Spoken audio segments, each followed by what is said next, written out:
Fil-blog tiegħu fuq is-sit elettroniku tal-Malta Today, il-ġurnalista James De Bono qal bil-vot tiegħu Lorenz Gonzi jarra il-kredibilità tiegħu fost settur vast ta' votanti li jemmnu l-rieda tal-maġġoranza għandha tirrenja.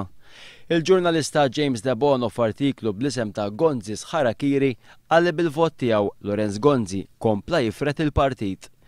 Gonzi li baqa sal-aħħar jirrifjuta mill-jiex ser jagħmel qal li meta ġie biex jiddeċiedi u għalaq widnieħ għal kollox u lil kulħadd.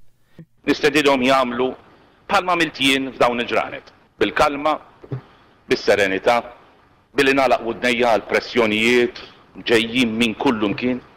Ftit wara l-vot fil-Parlament dwar id-divorzju, One News staqsa għatta deputati nazzjonalisti dwar il-vot le tal-Prim Ministru li minnaħa tagħhom baqgħu lura milli jiddefendu l-pożizzjoni li ħal Prim Ministru. M'għandix nikkummenta. Onorevoli, kontent li l-Prim Ministru vota kontra rieda tal-maġġoranza?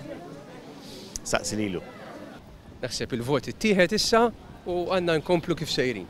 Kelli ngħid għattu fil-Parlament, grazzi. Austin Gadbiss għal huwa kontent bil-vot tal-Prim Ministru. Kontent li l-Prim Ministru vota kontra rieda tal-maġġoranza? Kif votajt kontra jiena wkoll. Tajba id-domanda. Ma kontent? Ħafna. Sa dan it-tant fil-Parlament issuktat id-diskussjoni fi stadju ta' kumitat biex jiġu diskussi elementi l-ġodda dwar id-divorzju.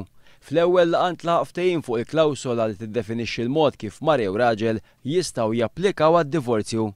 Il-kumitat qabel ukoll il-perjodu ta' 4 snin jibda jopera minn mindu tiġi ppreżentata l-applikazzjoni ta' separazzjoni.